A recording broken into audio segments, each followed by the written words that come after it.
Браво, виж колко са много. Как идват? Так. Чакай да не е там. Да заври водата. Това са здрави корави риби. Тук в планината расли. Шарко, какво правиш? Искам да видя и големите. Няма ги виж, трябва да минеш от тук от дете.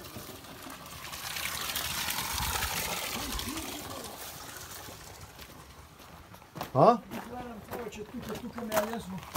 Храната в този барел съм я сложил. Те ще дойдат Те сега ще дойдат тук. Всичкото ще дойдат сега тук. Кои ска снимай сега. Браво. Какви са дебели стегнати риби. Те американките са много силни риби. Те са по-силни от балканските. Опитвал съм се балканка преди много години. Бавно расте. Много бавно расте. Да, много бавно. Тая яде много расте бързо. Тая от миналата година. От миналата година? Миналата година юни ми обаче. Колко голяма беше? 20 грама. 20 грама и сега станала тук горе-долу към 700 грама сигурно. Ами там някъде са. Да. Обаче. Ето сега. Аз ти казвам, че можеш, аз първо ти вярвам. Хране. Сериозно хране. Аз съм всеки, аз съм пенсионер. Да, и си ги наглеждаш тук.